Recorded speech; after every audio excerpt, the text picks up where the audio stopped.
Okay, class. Good morning, everyone. My name is Teacher Janru Samonte. You can call me Teacher Janru, and welcome to English 11 class. So, first of all, before we start, we're going to have an opening prayer to open the class for today. So, I'm gonna be the one who's gonna say the prayer. So, let us bow our heads and feel the presence of the Lord Jesus Christ. So, Lord, first of all, thank you so much for blessing us this day to be here in our class, and I hope you guide us through the entire interaction of the class, and also guide us and help us absorb knowledge with the subject. Of course, take care of us and bless us with all the information and knowledge about the subject. I we also apologize for our sins that we've made uh, through the entire day, and we hope that after this lesson and after this class we were able to absorb knowledge and of course improve ourselves and enhance our cognitive skills and our prior knowledge about this subject. So thank you, Lord, and amen. So, class, once again, good morning, and we're going to proceed with the introduction first. So, we're gonna have attendance checking. So, I'm gonna say your names again. Uh, just say present in order for me to know if you're here in the class, if you're literally present in the class, okay? So I'm gonna be doing this alphabetically. So uh, can I hear from Frances Ari Hernandez here? Present, sir. Okay, thank you. So Inocencio Kim Hyacinth, Present, sir. right? Annie Jane Haminal, Present po, sir. right? Rodriguez Ben Jaime, Present, sir. thank you. Santos Jemima, I'm here po. thank you. Trisha May Nabidad, Present po. okay. By the way, Benitez friend B actually chatted me a while ago. He's gonna be away from keyboard because he's gonna do something, but he will be back in a minute. So gonna start first with online classroom etiquettes. So first one, my first policy in this classroom is you should always mute yourself whenever you're not speaking or there is someone who's speaking in the class. And second, uh, raise your hands whenever you have answers or questions, suggestions about the topic. And the third one would be don't speak when someone is speaking. So that's the three rules in this class. And I hope that in this classroom etiquettes, we're able to have the harmony and chemistry in the class. Okay? Do you understand, guys? Hello, sir. Okay, I thank. have a question po. Yes, sir. Can Yes. we just unmute our mic when we are going to speak since there is no raise hand function po in the Google Meet? Yes. By the way, yes, you can definitely do that. And thank you, Kim, for raising that matter. Um, Thank you, yeah, sir. thank you. We're going to proceed with the pretest. So I've sent you a document a while ago, and um, I think you're already answered that. And I have here the list of the students. This is actually a 15 question exam, and you were able to pass it a while ago. And I'm going to dictate all the scores that we actually gathered. Okay, so since you are seven right now in the class, um, all right. So the highest answer, I mean the highest scores in the pretest is 13 points. So only one got the highest score. And the average would be 10 points for this. So four students got the 10 points score. And also we have 7 points. It's only one student. And the lowest we've got is 6 points, which is only one student got it. So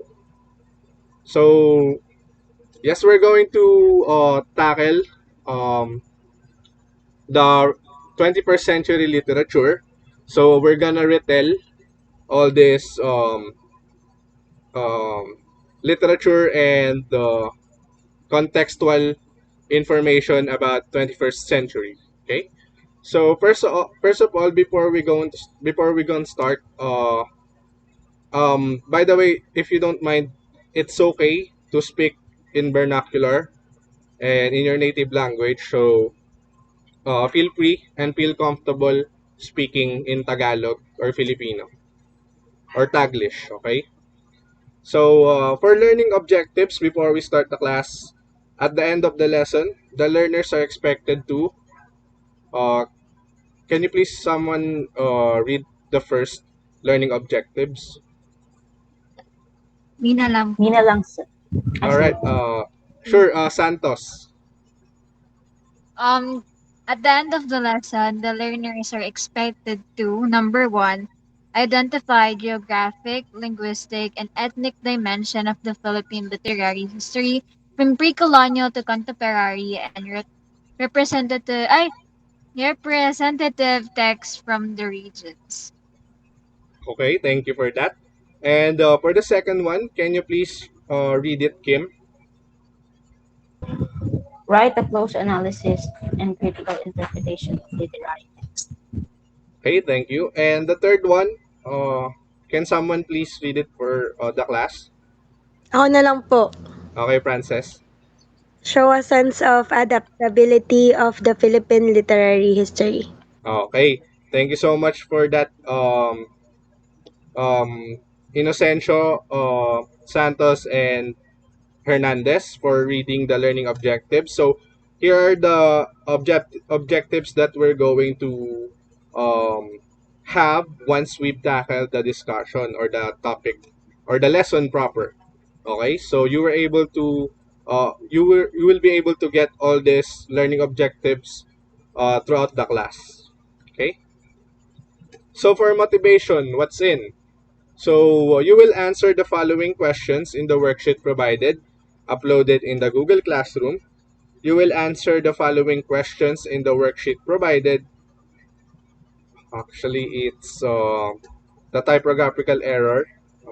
So processing questions. So what do you know about the different literary periods in Philippine literature?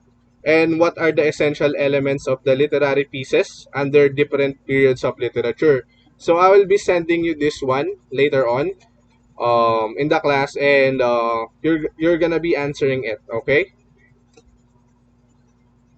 Okay po. Okay. Thank you. All right. So for this slide, this video will represent the periods of Philippine literature from pre-colonization to contemporary era. So I'm gonna be playing the video, and you should be taking down notes for ideas later on, in order for you to organize your thoughts and opinion about the video. So um, let's watch this video first. Can you hear it?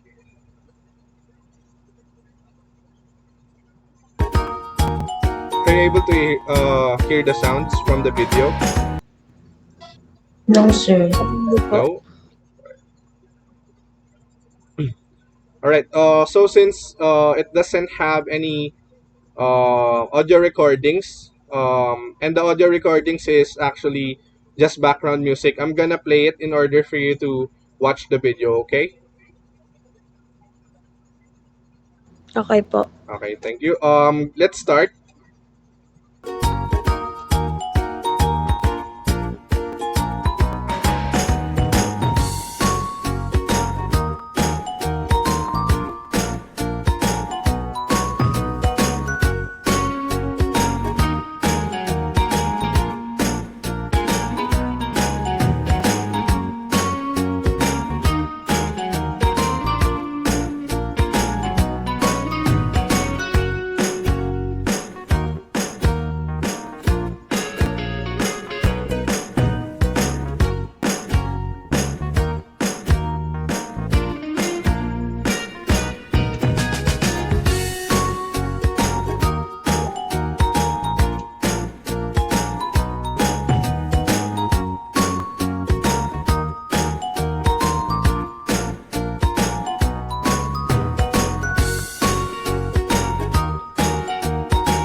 All right, so that's it for the video.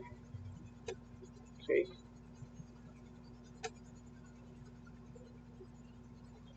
just give me a minute.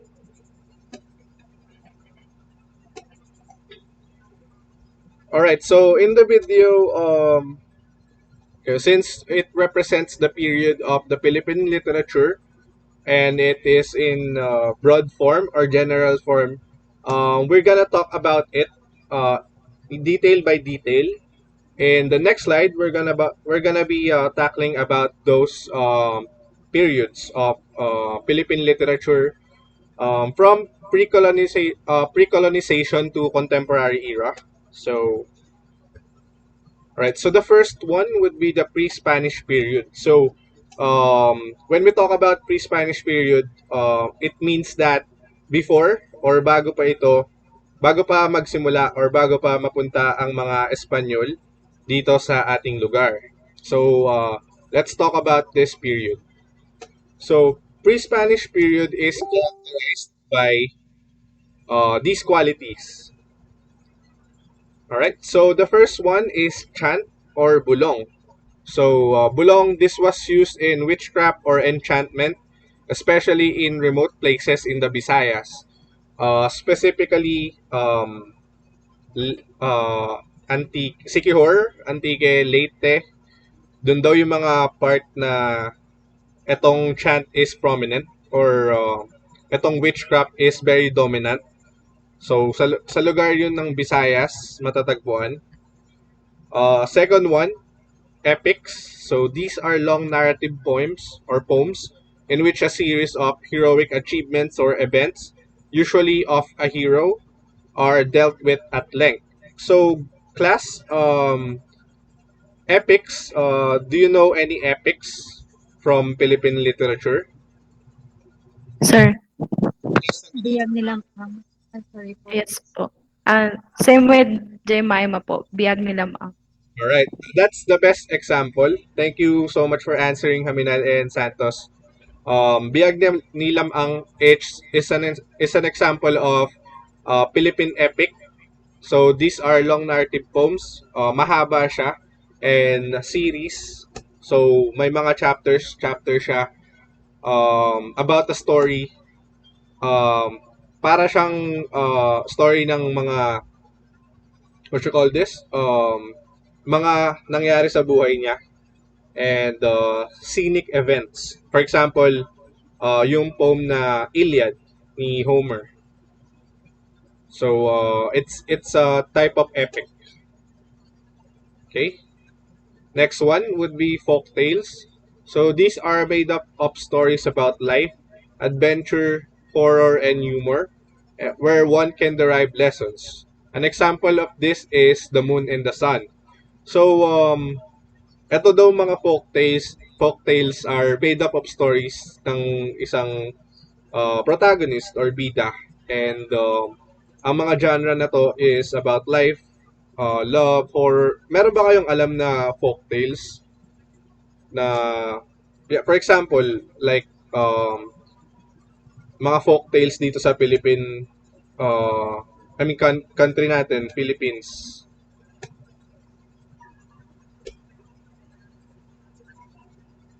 Do you know any folk tales?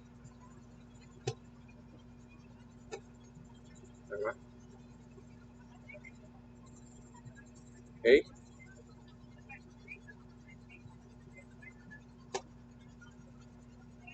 Right? Anyone in the class can answer this? Okay. So, a minute.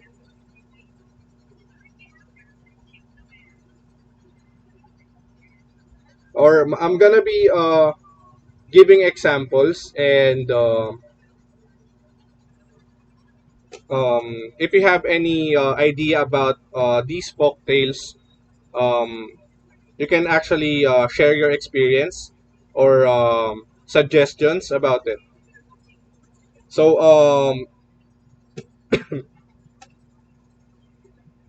right? Does anyone know the story of Pinya?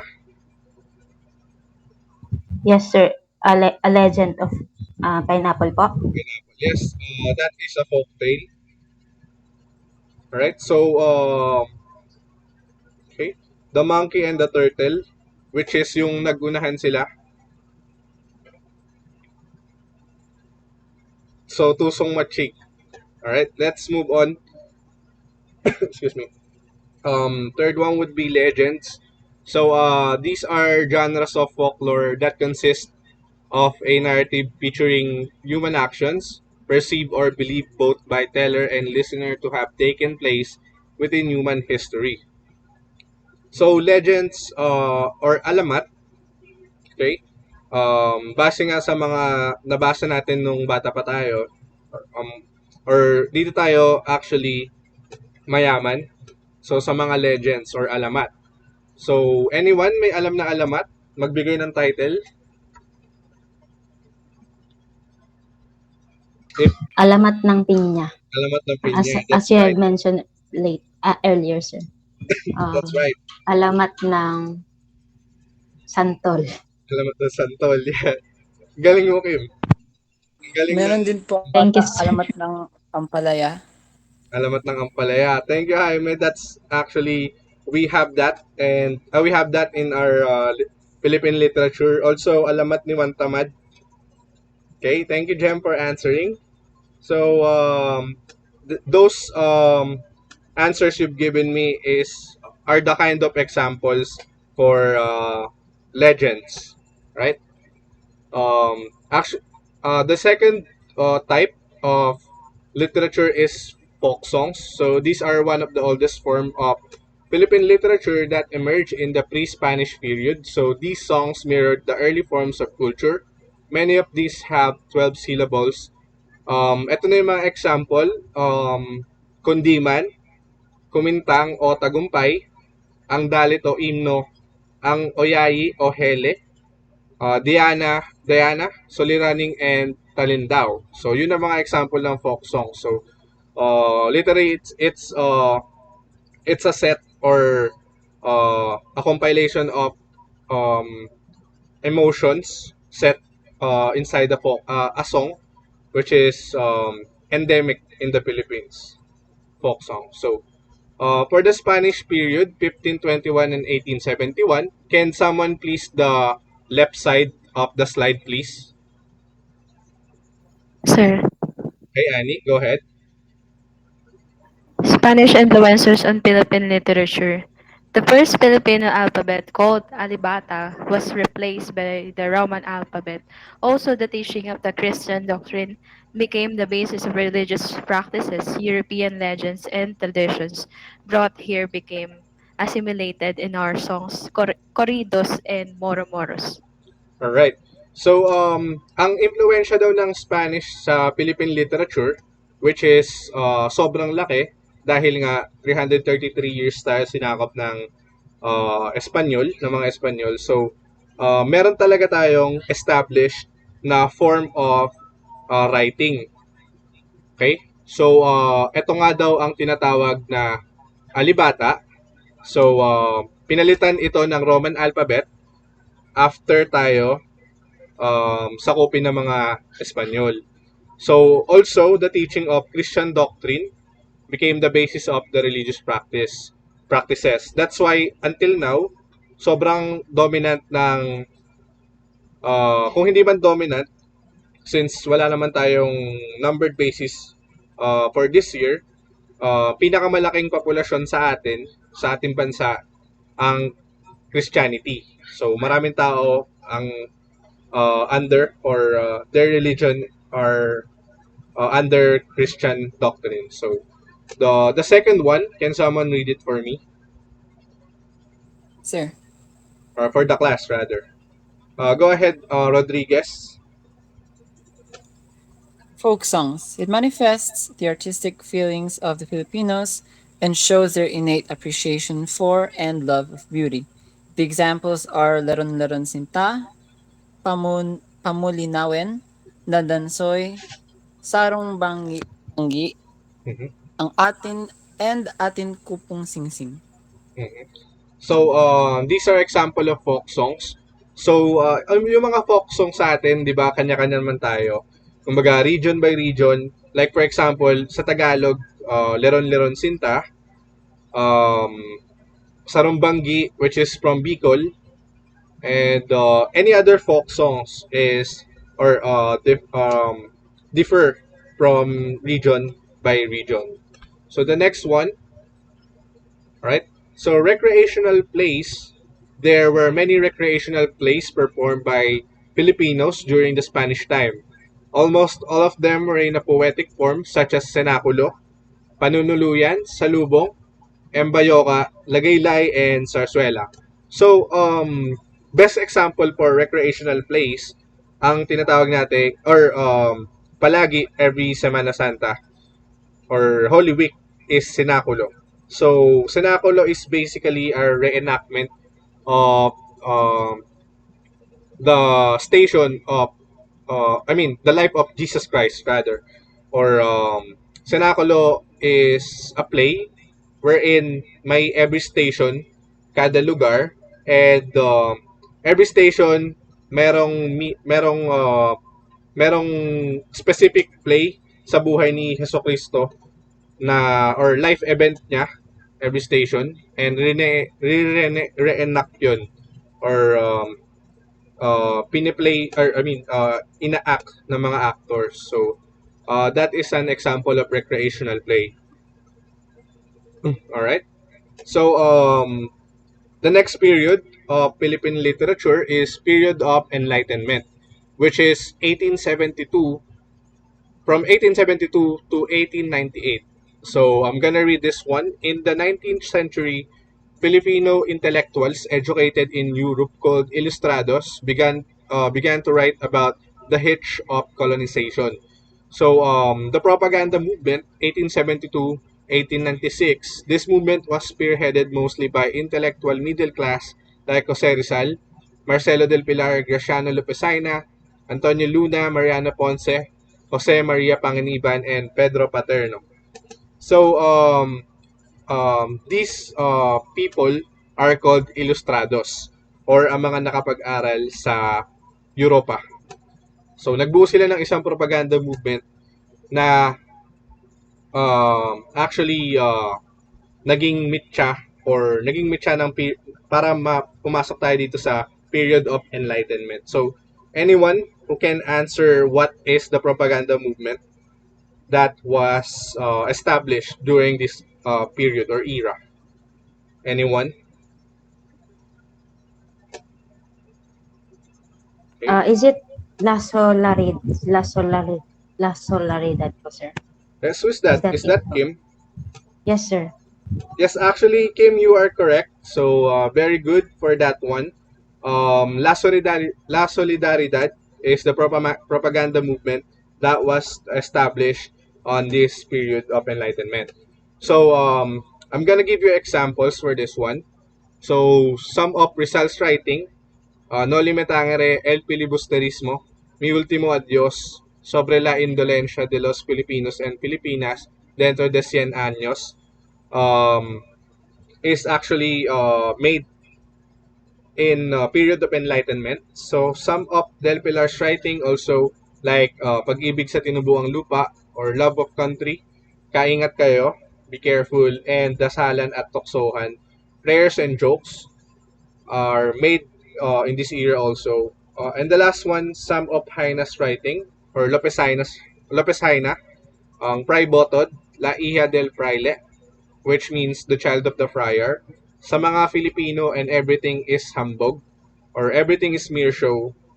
And talumpating paggunita kay Columbus or a narration to commemorate Columbus. So these writings and literatures are made under the period of enlightenment. So etong mga literature na to ang naging mitya para magkaroon tayo ng enlightenment or pananaw or alam tungkol sa nangyayari sa Pilipinas, sa ating bayan, under sa Espanyol. So, after the Spanish colonization, so the next period is period of enlightenment, which is ito. And then Dito nagsimula lahat ng literature at pieces like this. Okay? Understood? Do you guys understand? Yes po, sir. Yes, Mabilis sir. ba ako or ano, mabagal? Tama lang po, sir. Tama lang po. Thank you. Alright, so the next period, the American regime, 1898 to 1944. Can someone read this for me? For the class, rather. Mina lang po, sir. Okay, Kim, go ahead. The American regime. Linguistically, Americans influenced Filipino writers to write using the English language. Jose Garcia Villa became famous for his free verse.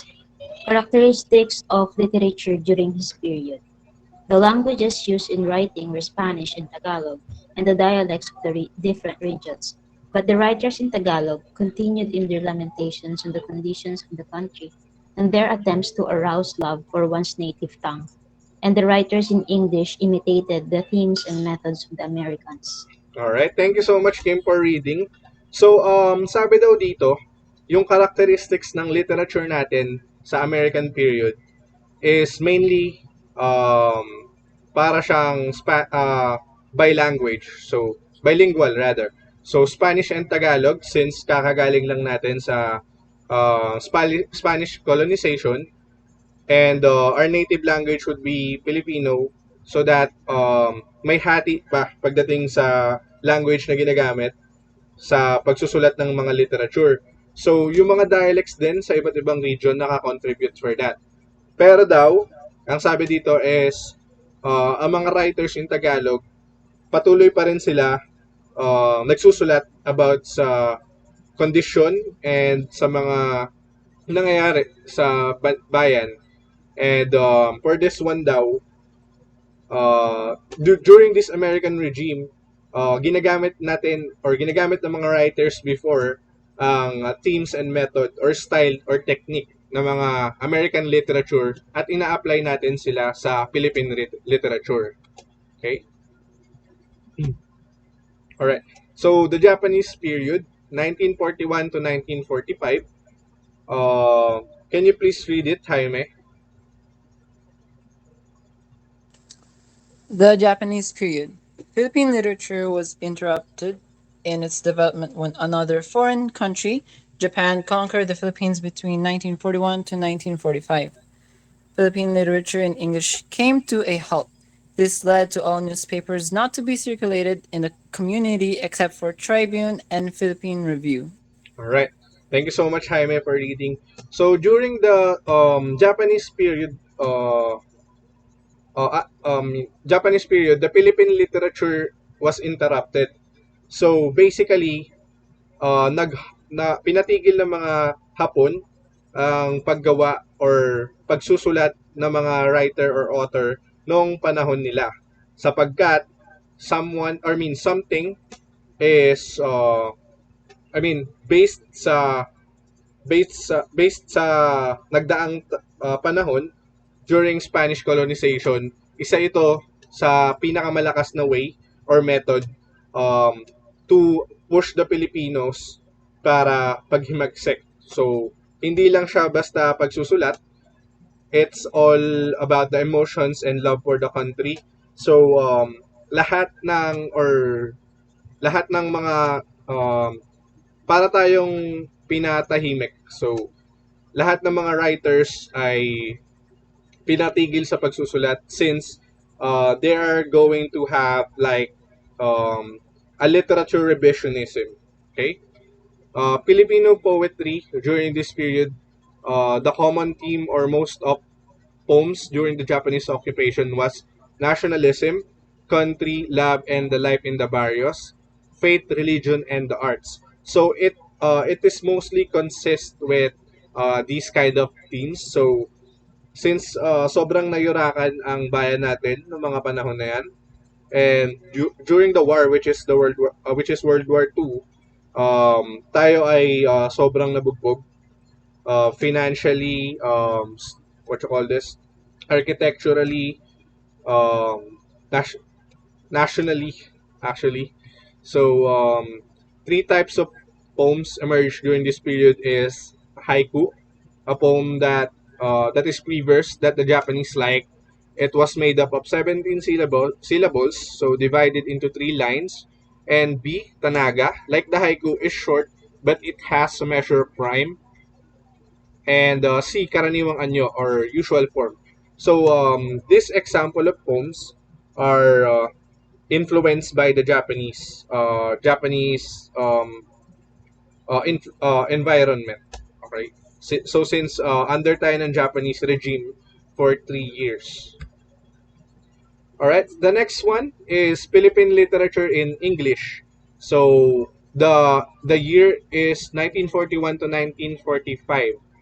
Because of the strict prohibition imposed by the Japanese in the writing and publishing works in English, Philippine literature in English experienced a dark period.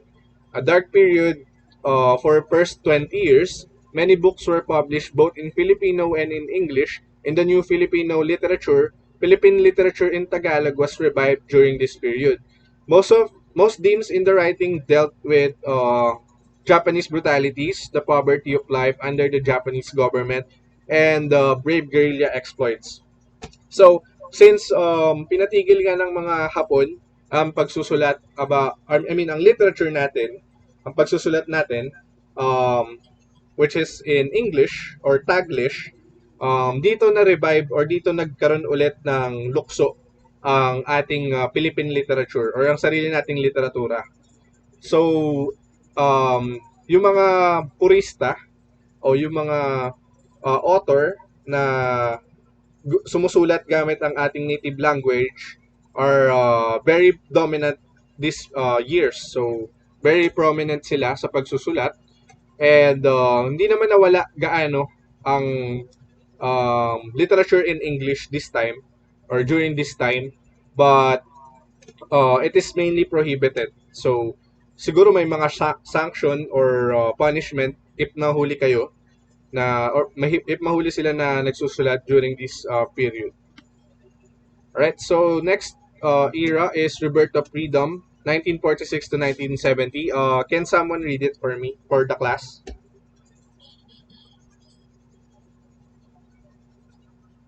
Me na lang po. Alright, Inocencio, go ahead. The early post-liberation period was marked by a kind of struggle of mind and spirit, posed by the sudden emancipation from the enemy and the wild desire to see print. Literary writing in vernacular became popular. The writers had a better knowledge of their craft and enjoyed political activism. Alright, so Rebirth of, thank you so much, Kim, for reading the Rebirth of Freedom. So, early post-liberation. So, in this era, um, unti-unti na natin nakakamit or patuloy natin nakakamit ang freedom. And sabi dito is struggle of mind and spirit. So, sa mga kalaban, sobrang hirap pa din ng lagay ng mga writers natin, especially this year kasi nga hindi pa rin sa atin nawawala yung sakit at nadulot or yung pinsala na dulot ng mga nakaraang regime na sumakop or nag-colonize sa ating bayan. And next one, poetry. Uh, I mean, Roberto Freedom, yung mga writers daw, mayroon silang bagong natutunan o mas lamang na karunungan pagdating sa craft nila sa pagsusulat at of course political activism. So start na to ng mga linings under political activism in writings. Poetry, example A, When I See a Barong Barong by Maximo Ramos. Number two, for short story, Plighted Word by Narciso G. Reyes. B, Scent of Apples by Bienvenido Santos. C, Cadaver by Alberto S. Florentino. And they call it Brotherhood by Maximo B. Soliben. And Kwento ni Mabuti by Genoveva Edrosa. So, anyone who is actually familiar with those examples that I've given you, like short story or poetry? Anyone in the class?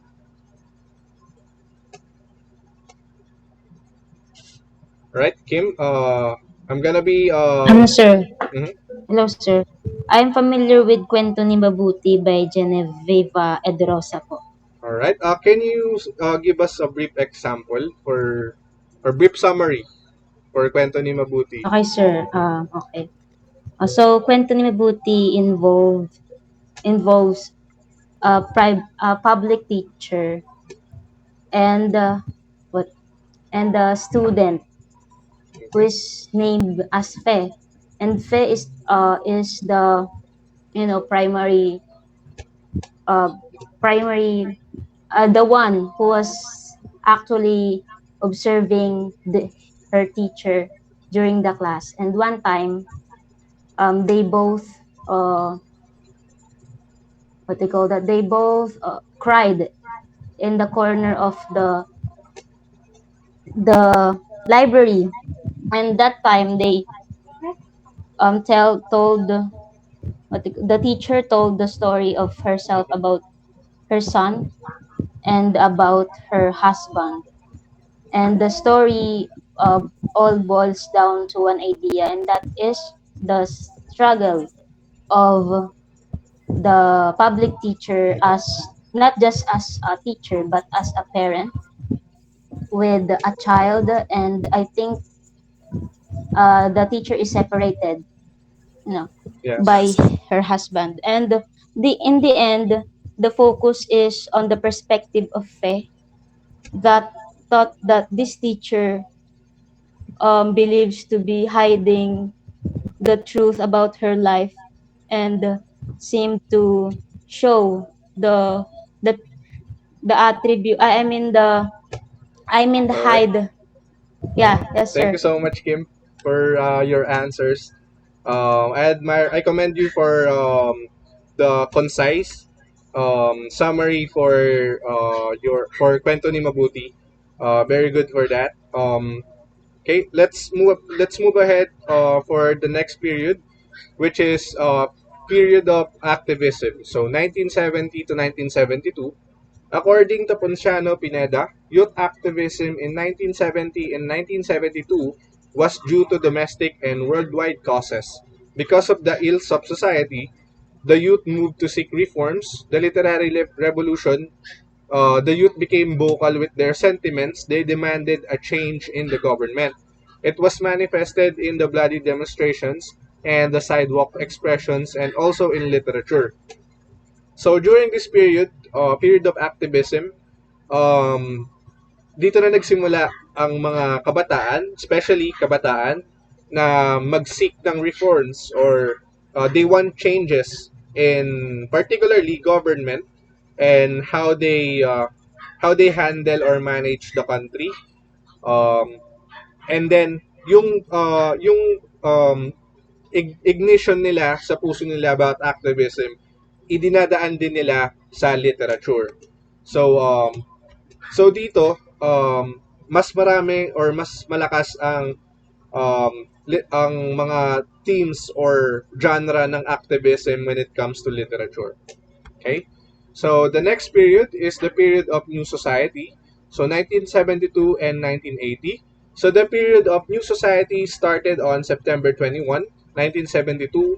The Carlos Palanca Awards continued to give annual awards. Sorry, poems dealt with patience, regard with native culture customs, and the beauties of nature and surroundings. Newspaper donned new forms, news on economic progress, discipline, culture, tourism, and the like were favored more than the sensationalized reportings of killings, rape, and robberies. So Filipinos before were hooked on reading magazines and comics. So gonna ask you guys something. When it comes to new society and this year, when there are so many reported killings, rape, and robberies, what what idea or anong pumapasok sa isip mo pag napunta tayo dito sa era na to? Anyone from the class? Okay. Freedom of speech. Yes, that's one. Sorry about that. That's one.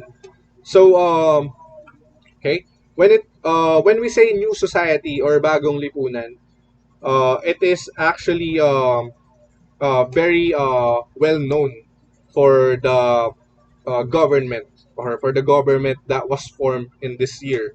So literature in this era is very what you call this, sobrang delikado to deal with, and new society or the promising new society is actually against or tumutuligsa ng nanunuligsa when we say that. So in this year, President Marcos is the one who's actually sitting and or the president in this era. So sobrang lakas from period of activism, sobrang lakas ng pag-transition ng mga authors or writers para dito sa period na to, since madami tayong reported killings, rape and robberies from this era. And literature, I mean, when it comes to literature, read magazines and comics ang uh, prominent in this era. So may mga caricature. So dun na hilig yung mga Pilipino. And the next period would be the period of Third Republic, from 1981 to 1985. So after 10 years of military rule and some changes in the life of the Filipino from the previous regime, which is Marcos, President Marcos, so which started under the new society. Martial rule was at last lifted on January 2, 1981. So natanggal na daw ang martial law sa Pilipinas. The Philippines became a new nation, and this former President Marcos called the New Republic of the Philippines. So poems during this period of the Third Republic were romantic and revolutionary. Many Filipino songs dealt with themes that were true to life, like those of grief, poverty, aspirations for freedom, love of God, and country and fellow men. Right? So the next one is post EDSA 1 revolution. Can someone read it for the class? Excuse me. Sir, Go ahead, Jaime. post EDSA 1 revolution. History took another twist. Once more, the Filipino people regained their independence, which they lost 20 years ago. In 4 days from February 21 to 25, 1986, the so-called people power, or Lakas ng Bayan, prevailed. In the short span of the existence of the real Republic of the Philippines, several changes already became evident. It was noticed in the new Filipino songs, newspapers, speeches, and even in the television programs. The now crony newspapers that enjoyed an overnight increase in circulation were the Inquirer, Malaya, and the People's Journal. All right. Thank you so much, Jaime, for reading. During this period, the history is, got a twist. So, nagbalik na yung independence ng Pilipinas after 20 years in 4 days lamang. So, February 21 to February 25. So, dito, sa era na to, dito na nangyari or uh, what you call this, naganap ang people power or ang lakas ng bayan. So, in a short span of existence of the real Republic of the Philippines, sobrang dami na agad ang naging changes na naging evident sa Pilipinas. So, also when it comes to literature, sobrang napapansin ng mga Pilipino ang mga bagong kanta. Naglabasan na din yung mga newspapers, speeches, since wala nang prohibition. And kahit sa mga TV programs, yung mga newspaper outlet or companies, which is like the Inquirer, Malaya, and People's Journal started or established in this era. Right? Nakakasunod pa ba, class? Okay pa? Okay? Yes, Yes sir. po. Okay, thank you.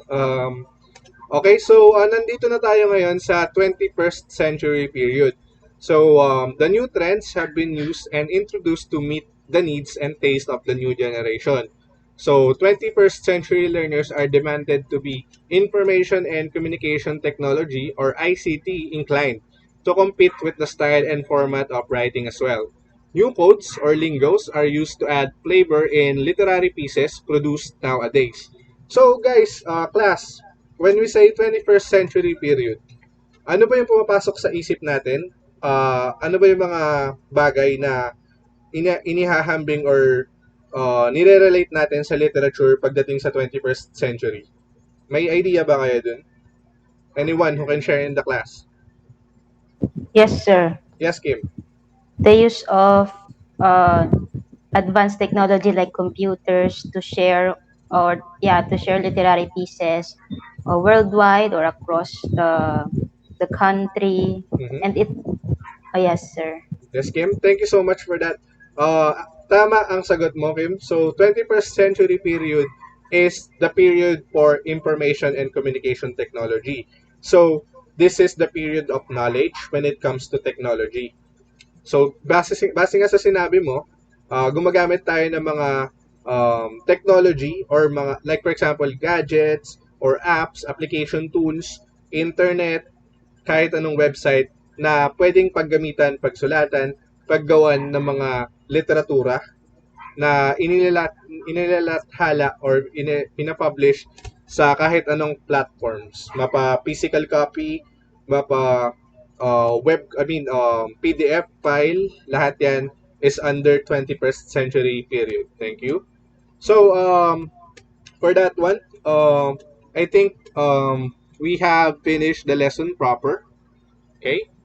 And I'm gonna be giving you. Okay, just give me a minute. Right. So, class, before we proceed with the activity that I'm going to give you, any kind of reactions or suggestions or opinions about the lesson we've had in this class? Anyone? Kahit brief suggestion or opinion lang, ideas. Reflection. Like for example, ano ang pinakatumatak sa'yo sa mga period na na-discuss natin or natakal natin sa klase na to? Jaime, are you present? Yes, sir. Yes, Jaime. Uh, I, I think I think the lesson that you have presented to us, sir, was very was concise yet informative, and the part that stuck to me most was for the new society New society. for that period that you discussed, because it is quite relevant, a relevant uh, kind of re-upbringing of the issue as of today po, sir. Alright. Thank you so much for that, Jaime. Actually, sobrang when it comes to new society, kailangan tayo maging critical. We have to be analytical and critical in that, especially in that era. Kasi nga, madaming nangyari sa ating panahon ng new society. So, as youth, as learners, um, we have to be we have to be best or not best kahit ano lang. We have to be true. We have to be true when it comes to credible information. So, dapat dinadissect natin, ina-analyze natin kung ano yung mga information na kinukuha natin, especially sa uh, mga previous year or previous era or period. Kasi, doon lang natin magpapatuloy yun sa mga next generation. So, tayo ang sa atin nakasalalay yung paglalabas ng mga information na galing from previous years then actually. When it comes to literature naman, since it is published and what you call this, uh, sobrang easy to get na, especially now, sa information and communication technology era, sobrang dali na natin makakuha ng mga information about something. So, ang kailangan na lang natin gawin, so sobrang dali ng buhay natin, ang kailangan na lang natin gawin is make sure it is reliable and it's credible sa pagkuha ng information. Especially sa literature din. Kasi marami din ang nape-plagiarize, marami din ang nakukuhanan ng information which is hindi naman from the right sources. Okay? Right? So, gonna be giving you activity. So, I'll be sending the activity number 2 for you. And it's the title of the activity is Thinker's View. So directions given below is a sample of Filipino folktale in the pre-Spanish period. So read it carefully and answer the questions that follow. So I'm gonna be sending this to you in Google Classroom, and of course this one has some particular questions that you will be answering, and it's like an essay type of activity. All you have to do is just answer it and send it back to me in my email, which is Janru Samonte 2001 at gmail.com, or you can send it in our G Drive. So it's much easier than sending it to me. Okay. Okay. So class. I think right. Okay. All right. So for this one, I'm gonna be sending you also my post-assessment exam, and in the post-assessment exam that we have is it's all about the topics and lessons that we've discussed, and all you have to do is just answer it. It is the instruction of this would be write the letter or encircle the correct answer. So I'm gonna be sending it also, including the activity number 2, and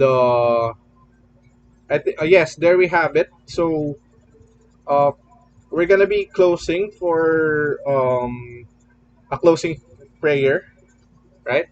So, but before that, how is the what you call this? How is the experience having this class or 21st century literature? Do you have any reflections or like um, refreshment knowledge, or para bang ano ba yung nararamdaman nyo sa klase na to after nyo malaman yung mga lessons na tinakal natin? Ano ba yung ano ba yung natutunan nyo or yung tumatak sa inyo? Ani, do you have any do you have something in your mind about the discussion or the class? Sir, I I learned that it refreshed my my mind po uh, when it comes to learning different periods of literature in the Philippines, especially in the part of period of activism from the 21st century period. Sobrang ganda no ng ating lesson. So I hope na madami kayong natutunan sa lesson na to at gamitin niyo to hindi lang sa literature uh, part, or pag halimbawa on track kayo sa pagsusulat or sa journalism. Syempre hindi lang sa literature topic tayo magre-relate dun, so sa mga real life situation. I hope that it will help you guys na matutunan, or yung mga natutunan na dito makatulong sa inyo sa real life situations. And that's it for our English 11 class and 21st century literature topic. We're gonna be closing with a prayer. So anyone from the class, Jaime, can you please um, pray for our closing prayer?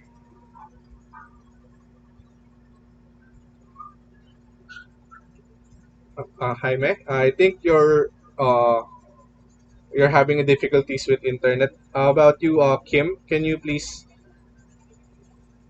Yes, sir. All right, Kim, go ahead. Okay, let us bow our heads and again feel the presence of our Lord. Dear Lord, thank you so much for today's lesson that we've learned today. Thank you so much for the knowledge that we've learned, and of course, the refreshment activities, and of course, new knowledge.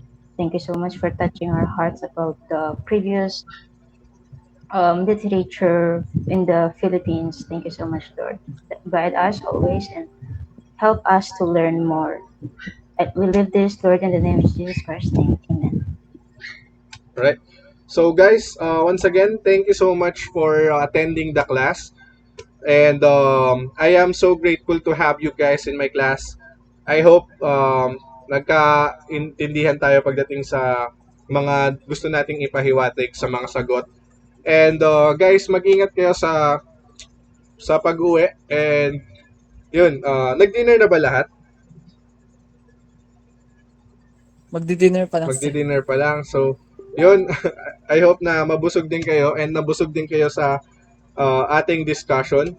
And wait a minute because I'm gonna be sending you guys the activities and the assignment as well, including the post test. So, isang post test, which is yung assessment natin for evaluation, and dalawang activity, yung assignment and yung, what you call this?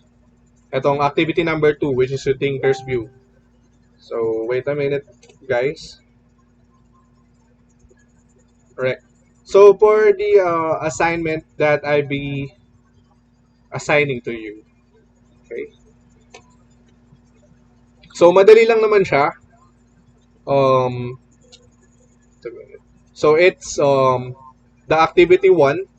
So, let's work collaboratively. So, all you have to do, the reflection part, rather. So, complete nyo lang naman yung statements below. So, reflection siya ng natutunan natin sa discussion or sa klase natin. So, just check your email, guys, and I'll be sending it to you. I'm gonna be dismissing you now. Thank you so much for attending my class. And sobrang thankful ako, guys, na nandito kayo. Yun lang. Good luck sa inyo sa mga journeys nyo. And I hope na magtuloy-tuloy tayo at